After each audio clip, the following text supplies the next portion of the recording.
안녕하세요. 자, 이제 2023년도 노동법 문제 2교시 문제에 대한 문제 풀이를 하도록 하겠습니다. 상당히 특이한 애였습니다. 원래 노동법은 그 1교시건 2교시건 주로 최신 판례들이 꽤 나오거든요. 최신 판례가 뭐 많으면 한 3문제까지 나올 수도 있고요. 뭐 보통 한 문제 이상은 나옵니다. 근데 이 노동법 이제 2교시 문제가 최신 판례는 별로 안 나왔어요, 이번에. 오히려 전통적인 판례, 그냥 중요했던 판례들을 3문제 만들어낸 이런 구조였습니다. 그러니까 좀 특이한 그 해라고 볼 수가 있고요. 또 하나의 특이한 점 중에 하나는 보통 최근에 문제 출제 경향들이 문제의 논점들을 제시하는 경향들이 있습니다. 요런 쟁점이 있어. 이걸 네가 설명해봐. 이런 식으로 보통 문제를 내는데 이번에 문제 1에서 물음 2를 보시게 되면 사실은 그냥 툭 던져놓고 논점은 너희들이 발견해. 이런 식으로 문제를 낸 겁니다. 그러니까 좀 특이한 케이스죠.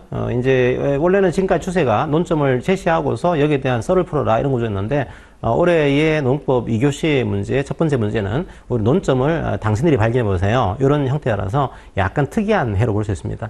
그렇다고 해서 이게 생뚱맞은 그런 판례는 아니에요. 올해 나왔던 문제들도 다 판례를 기반으로 한 그런 문제입니다.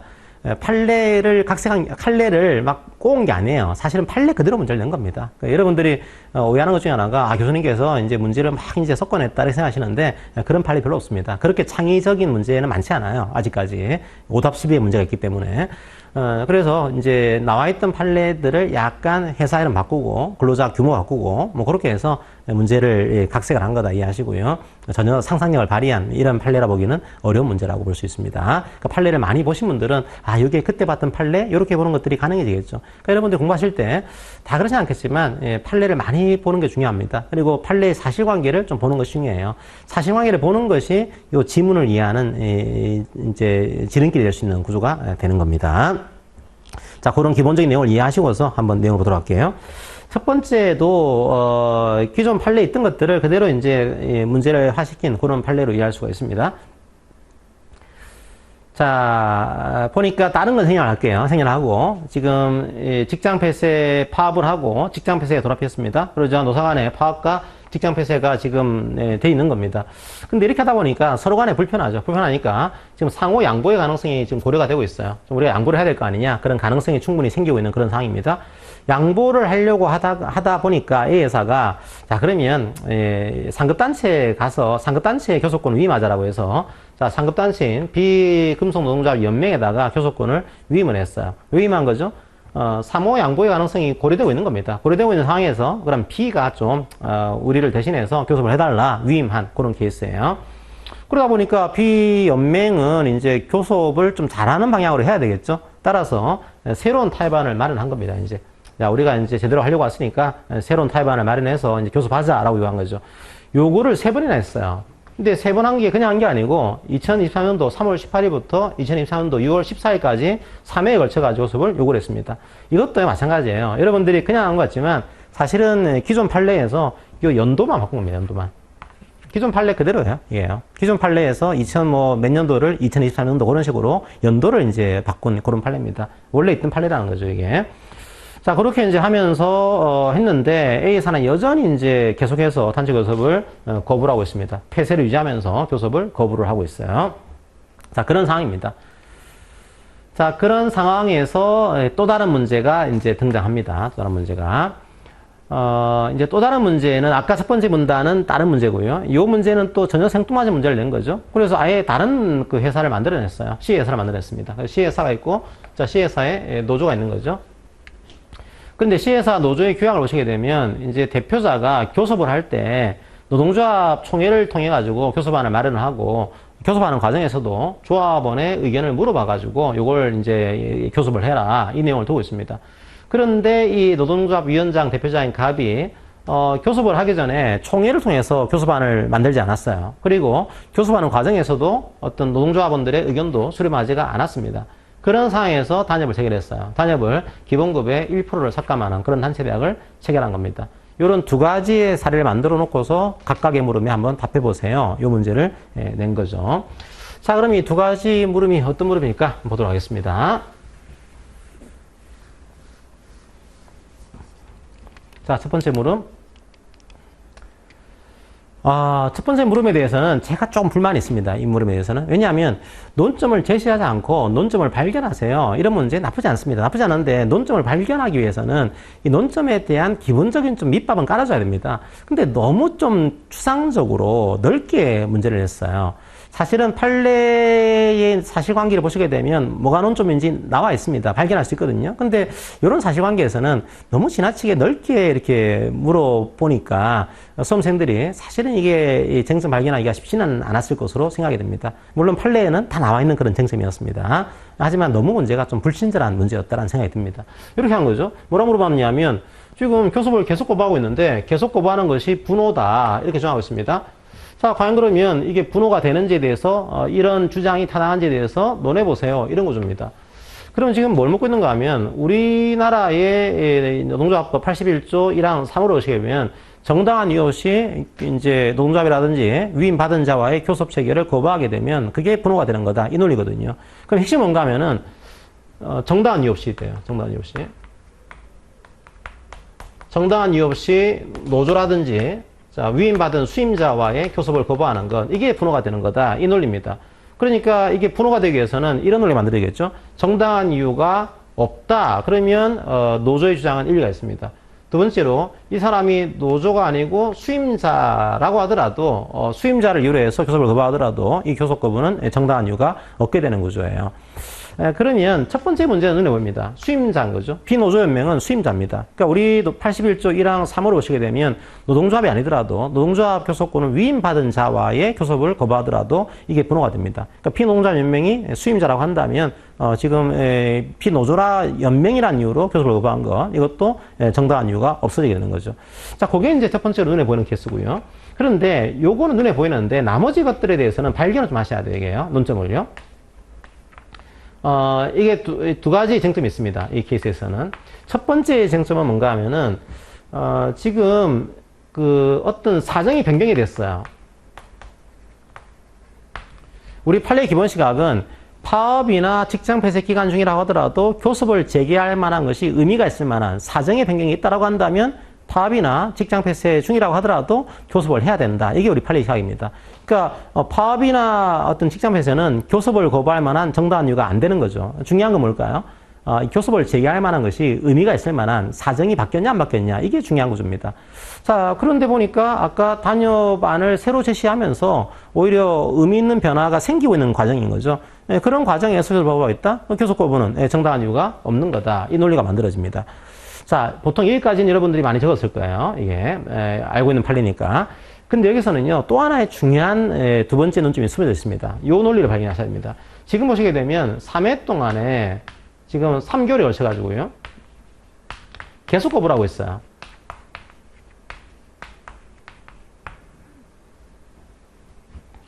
자, 그러면 이런 식의 오랜 기간 동안 3회씩이나 노동조합 연맹이 교섭을 요구했는데 3회 동안에 3개월 동안이나 교섭에 대해서 계속 거부를 하고 있는 겁니다.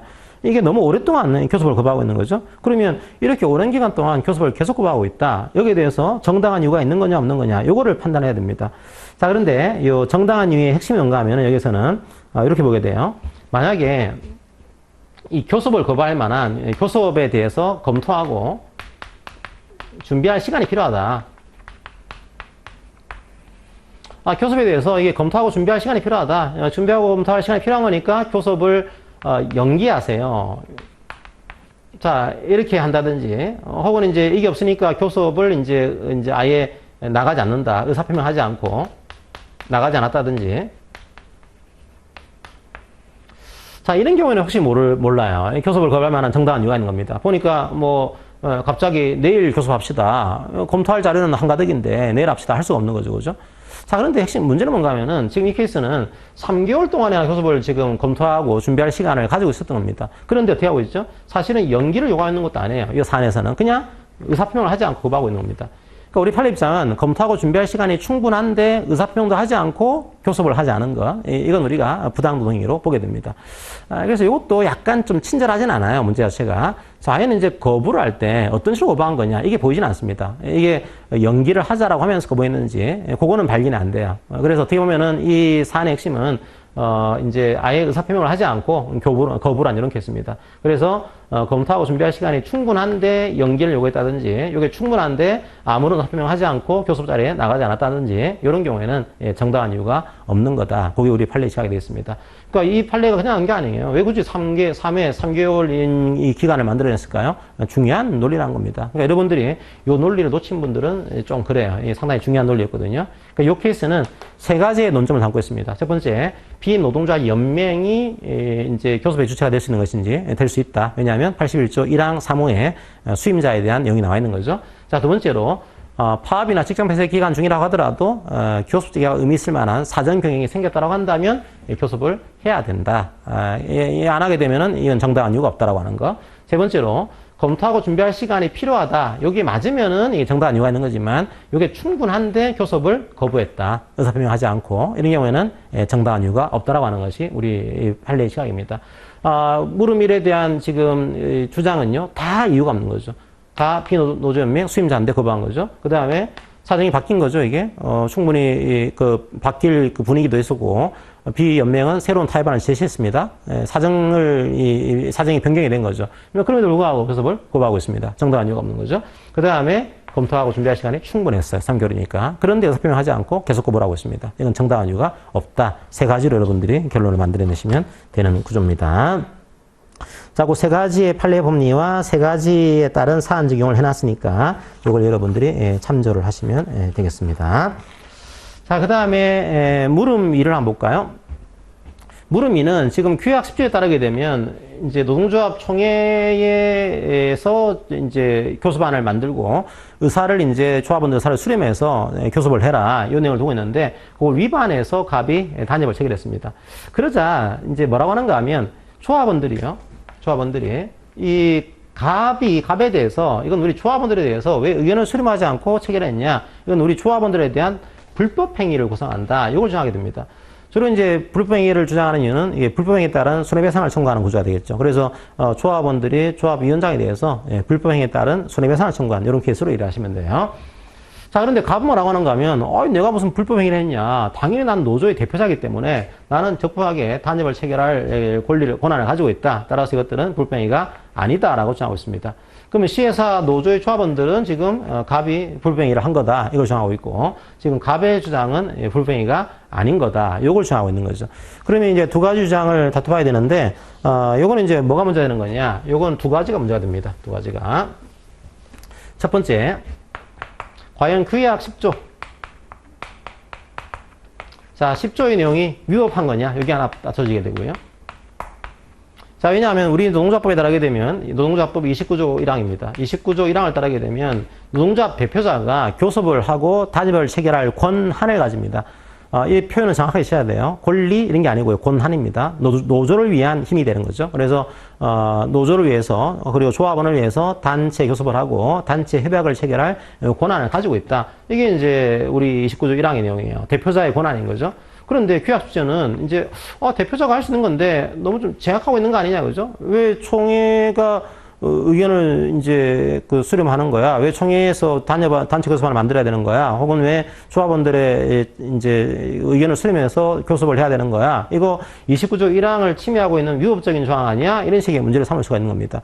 과연 그러면 이런 식으로 노동조합 대표자의 단체 교섭 권한과 단협에 대한 체결 권한을 제약하고 있는 그런 규약의 조항들이 29조 1항을 위반하고 있는 게 아니냐, 이걸 먼저 다퉈야겠죠. 자, 거기에 대해서는 우리 판례가 두 가지를 얘기합니다. 아주 전통적인 판례 법리에서는 이렇게만 얘기했죠. 이게 만약에 노동조합 대표자의 단협 체결 권한을, 교섭 권한을 전면적이고 이걸 포괄적으로 제한하고 있다. 이런 경우에는 위법하다. 이게 판례 입장이에요. 29조랑을 위반한 것으로 보게 됩니다. 근데 이건 뭘 얘기하는가 하면 교섭안을 합의한 다음에 이제 노동조합 총회에서 인준받아가지고 교섭 단협을 체결합시다. 이걸 얘기하는 겁니다. 그러니까 이제 합의하기 전 단계 의견을 수렴하는 그런 단계가 아니고요. 합의한 이후에 조합은 인준받아가지고 단협을 체결하는 건, 이렇게 하게 되면 29조 1항이 무력해지는 거 아니냐. 요걸 얘기하는 겁니다. 그래서 요거는 이제 판례가 이제 있고요. 근데 요 판례 때문에 무조건 노동조합원들의 의견을 수렴하고 총회에서 이제 어떤 교섭안을 만들고 이게 다 위법한 거냐, 이렇지는 않다는 거죠. 그래서 판례가 뭐라고 하는가 하면 노동조합 대표자의 단임 체결 권한을 절차적으로 제한하고 있다. 요거는 적법하다는 겁니다.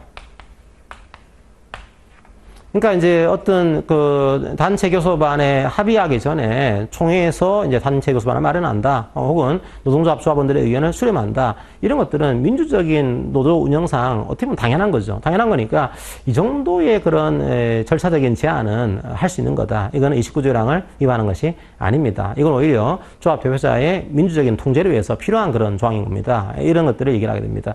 그래서 이런 조항일 경우에는 적법한 거죠. 자, 이 케이스를 보게 되면요. 이걸로 보입니다. 이걸로. 왜냐하면 합의하기 전에요.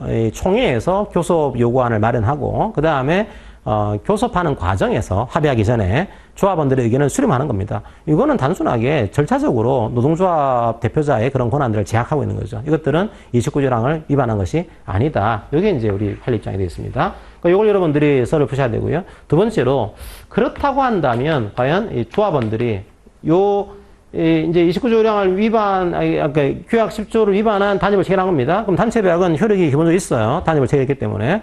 근데 이 단협 체결 내용을 보니까 1%의 근로조건이 삭감이 된 겁니다. 임금이, 기본급이.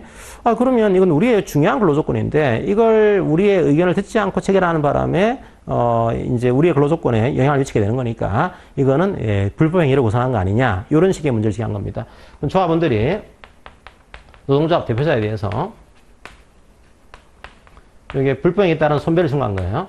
불법행위임을 주장하고 있는 겁니다. 그럼 과연 이런 식으로 단협을 체결한 것이 불법행위를 구성하는 것인지, 자, 여기에 대해서 왜 그런 것인지에 대해서 여러분들이 좀 이해할 필요가 있습니다. 그리고 아까 말씀드렸지만 요거는 적법한데 약간 여러분들이 좀 플러스 점수라든지 좀 인상을 좋게 하기 위해서는 왜 이 내용이 적법한 거냐, 왜 조합원들의 참여를 용인하는 것이 문제가 없는 거냐, 여기에 대한 근거도 여러분들 적어주면 좋습니다. 근거 자체는 헌법 33조랑 근로자가 가지고 있는 거죠. 단체 교섭권을. 원래 이 행사의 주체는 노동조합인 거지만 이 권리의 주체는 보유 주체는 근로자입니다. 그 다음에 노동조합법 22조에서도 조합원이 모든 노조의 문제에 참여할 권리를 가지고 있어요. 이것도 있고요. 그 다음에 어차피 이게 단체 계약의 기속 주체가 근로자입니다. 그러니까 단체 계약의 기본적 효력의 기본적인 그 흐름이 근로자에게 흘러가는 거죠, 이게. 그 다음에 또 이제 노동조합법 16조 1항 3호를 보시게 되면 단협에 관한 사항을 총회 의결사항으로 규정을 하고 있습니다. 자, 이런 근거로 봤을 경우에는 절차로 제한한 것도 적법하다. 그러니까 이 절차적 제한에 대한 적법성에 대한 논리 근거들도 적어주는 것이 좀 바람직하겠다. 여러분들이 이해하면 되고요. 자, 그 다음에 요 문제. 요 문제는 이렇게 갑니다. 요렇게 거치지 않은 바람에, 이 의견 수렴을 하지 않은 바람에 이 조합원의 근로조건에 영향을 미치는,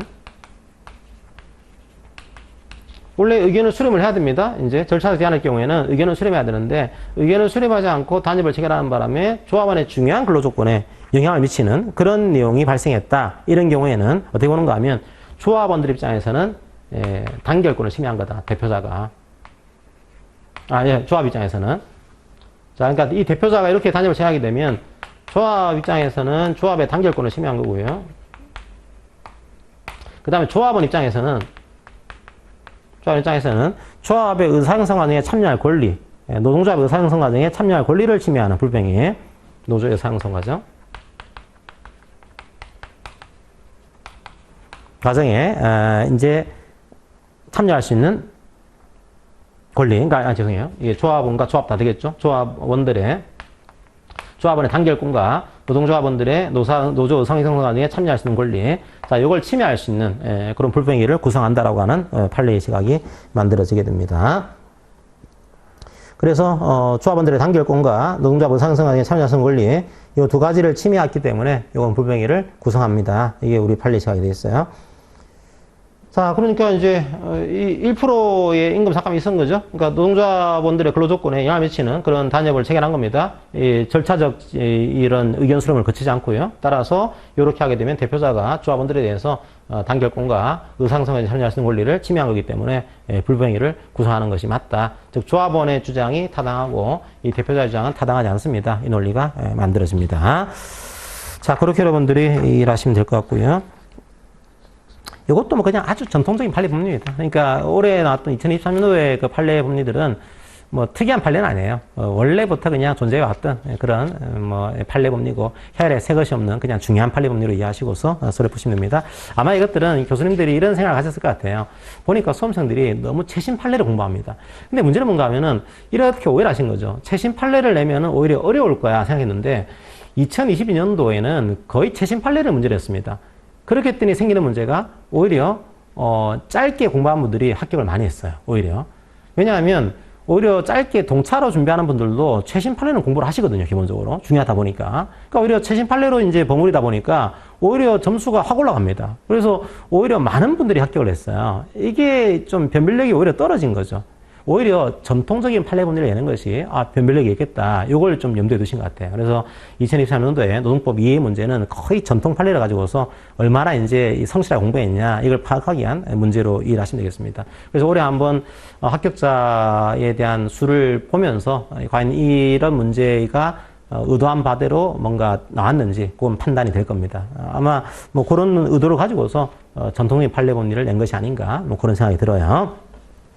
자, 문제의도 마찬가지입니다. 문제의는 너무나 전통적인, 이거는 뭐, 아예 이런 판례를 아예 모르신다. 그러면 공부가 하나도 안 되는, 솔직히 말씀드리면, 이게 아주 너무 기본적인 판례 법리인데, 이걸 보고 나서 모르겠다 그러면은, 너무 공부를 안 하신 거거든요. 그래서 아마 기본적으로 공부하셨던 분들은, 어느 정도 풀 수 있는 그런 판례가 됩니다.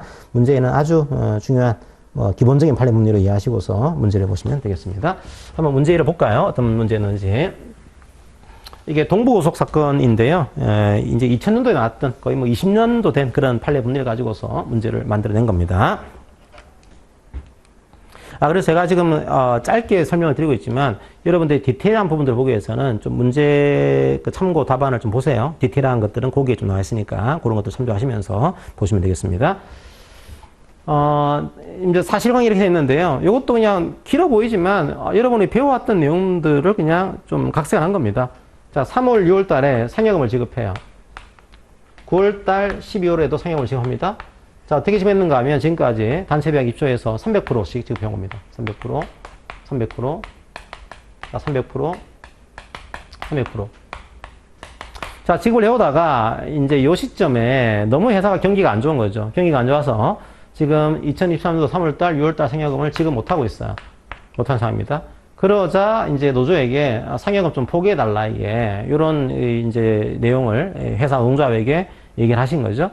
노동조합이 보니까 노동조합도 이해가 돼요. 노동조합도 야 진짜 우리 회사가 심각하네. 객관적으로 매우 심각한 경영 상황이네. 이걸 공감을 하면서 그러면 우리가 인정해 주겠다. 이렇게 상여금을 삭감하고 포기하는 거 인정하겠다. 대신에 우리의 고용 안정을 좀 고려해 줘. 이걸 주장하면서 사측 입장을 받아들인 겁니다. 받아들여서 어떻게 했냐 하면 7월 20일자로 단협을 체결했어요. 어떻게 했냐면 이제 9월달, 12월달 상여금은 100%만 지급하겠다.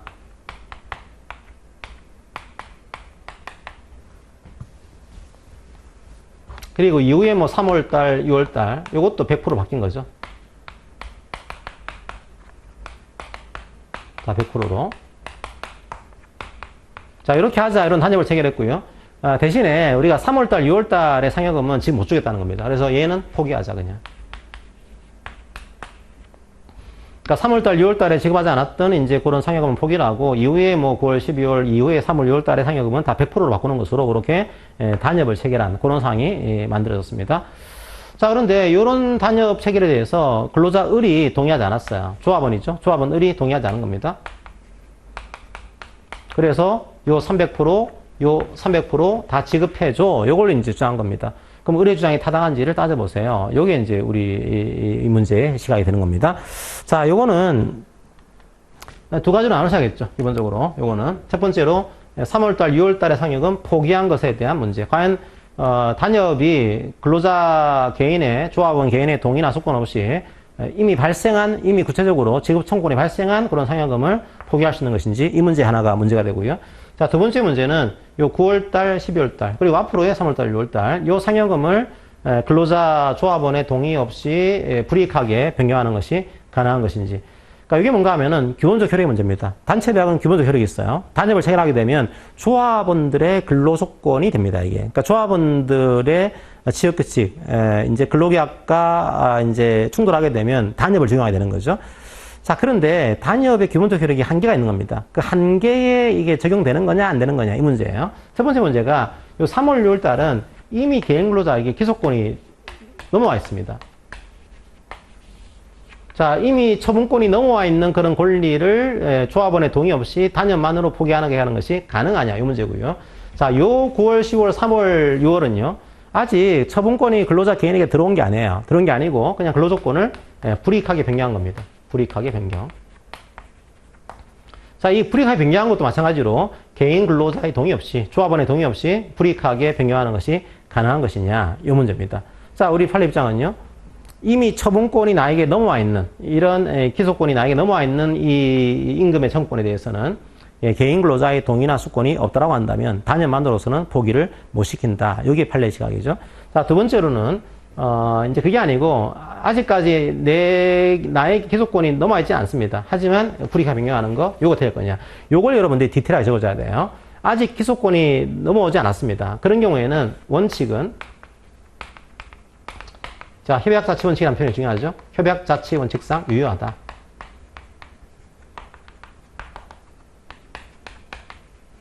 자, 근로조건을 유리하게 변경하는 것도 협약자치, 불리하게 변경하는 것도 협약자치입니다. 따라서 협약자치 원칙상 이 내용들은 효력이 있습니다. 근데 주의해야 될 게 예외가 있죠.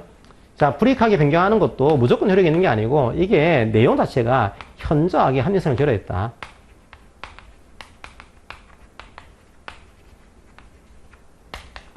그래서 이게 노조의 목적을 벗어난 거다. 자, 그 정도로 볼만한 합리성이 떨어지는 그런 변경이라고 한다면, 자, 이 체육규칙에 대한 불이익 변경에 대해서는 효력을 인정하지 않겠습니다. 이게 이제 우리 판례입장이 되겠습니다. 그러니까 이게 특별하게 문제는 없는데, 만약에 현장 인력성이 결여되어 있다 이런 경우에는 이제 이 변경의 효력을 우리가 부정하겠습니다. 자, 여기 우리 판례입장이 되겠습니다. 그럼 얘를 판단해야겠죠, 그죠? 예, 판단 기준 여기 문제가 되겠죠. 그래서 여러분들이 이 판단 기준까지 적어줘야 됩니다. 이 판단 기준이 우리 판례가 지금 단협 내용, 체결경위, 사체경영 상태. 그러니까 여기 과연 현장 협력성이 결여됐는지 이것들은 단협의 내용과 체결경위와 그 다음에 사측의 그 당시의 경영 상태. 자, 요걸 고려해가지고 현장 협력성이 결여된 그런 내용인지를 판단하겠습니다. 요 내용들까지도 여러분들이 법리를 적어주고 포섭을 해야 되는 구조가 만들어집니다.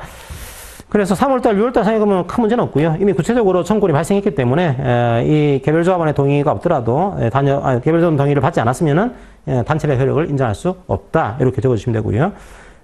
하지만 9월달, 12월달의 상여금은 나눠지는 거죠. 원칙과 예외가 있으니까 과연 이게 합리성이 결여된 그런 내용인 거냐, 요거에 대한 논거를 써주셔야 돼요. 요거를 판단한 다음에 이게 없기 때문에 단체배약에 효력이 있다 이렇게 적어주셔야 합니다. 그러면 요게 과연 현저하게 합리성이 결여된 그런 내용인지를 세 가지 단협의 내용, 체결경위, 경영상태 사측에 요거를 포섭을 하시면서 요걸 풀어줘야 됩니다. 자, 그러니까 보니까 단협 내용 자체는 이제 뒤에서가 원래 이거 상여금 지급 규정 폐지하자라고 했는데 노조가 좀 들어가서 100%는 지급하기로 합의한 거죠. 단협 내용이 그렇게 되어 있는 겁니다. 자, 두 번째로 체결경위도 이게 현장 협력성이 결여되어 있지는 않습니다. 왜냐하면 뒤 회사 노동조합도 회사가 어렵네, 객관적으로 이걸 공감을 하고 있는 겁니다. 그래서 고용 안정을 도모하기 위해서 회사의 상황을 이해하면서 수차례 걸쳐가지고 단체 교섭을 하면서 결과물로서 단협을 체결했다는 점, 체결경위가 그렇게 되어 있다는 거죠. 세 번째로 사측의 경영 상태가 누가 보더라도 객관적으로 악화가 되어 있습니다. 그래서 현재 객관적으로 악화되어 있기 때문에 3월달, 6월달 상여금을 지급하지 못하고 있는 그런 상황이에요. 그러니까 이런 식의 것들을 고려해 보게 되면 이 단협의 내용은 현장 협력성이 결여해서 노동 목적을 벗어난 거다 이렇게 보기는 어려운 그런 단협으로 볼 수가 있습니다. 따라서 단체 배약에 대한 불이익 변경은 9월달, 12월달에 대해서는 효력이 있다. 이게 우리 판례 시각으로 포섭을 하시면 되겠습니다. 결론적으로 2023년도 3월, 6월 달에 대한 요 단체 배약의 내용, 요거는 효력이 없지만 9월, 10월 이후에 3월, 6월 달에 대한 100%에 대한 불이익 변경, 이것들은 현장 협력성을 결여한 것이 아니기 때문에 효력이 있다. 이렇게 결론을 내리시면 되겠습니다. 자, 이제 이것으로 노동법 2교시에 대한 이제 기출문제, 문제 해설을 마치도록 하겠습니다. 여러분들이 볼 때 약간 이제 문제가 어떤 분들이 보기에는 좀 쉬워 보일 수도 있고요. 어떤 분들이 보시기에는 약간 조금 과거와는 흐름이 다른 문제였기 때문에 좀 어려워 보일 수도 있어요.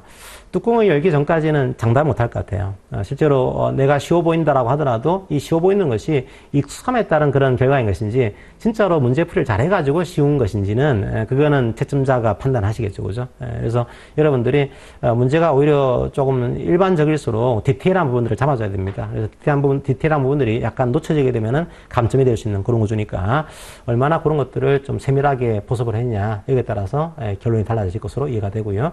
무엇보다 중요한 것은 쟁점 발견입니다. 여러분들이 아주 엉뚱한 쟁점을 발견했다. 이러면 또 안 되죠. 그래서 과연 말씀드렸던 쟁점들을 제대로 발견했는지 그런 것들을 생각하시면서 문제를 한번 보시면 되겠습니다. 다시 말씀드리지만 지금까지 나왔던 그런 판례 기출 문제들은 우리가 지금 나왔던 판례에 벗어난 게 없어요, 지금까지. 그러니까 거의 다 나왔던 판례들을 각색하고 그냥 날짜를 조정하고 이런 것들입니다.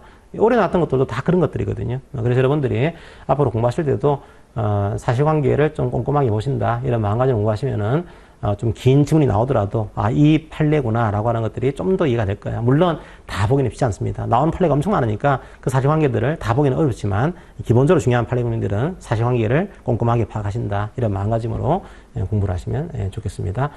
어쨌든 참 시험 보시느라 수고하셨고요. 이제 끝났으니까 일단 여러분들이 좀 마음을 위로하시면서 좀 편안히 쉬는 시간을 가지시기 바랍니다.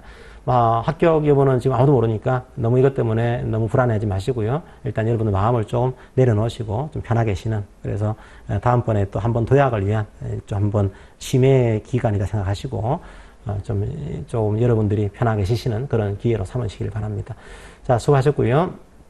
어쨌든 다음번에 합격하신 다음에 다시 한번 뵙는 기회가 있었으면 좋겠습니다. 네, 수고하셨습니다. 해강을 마치도록 하겠습니다. 감사합니다.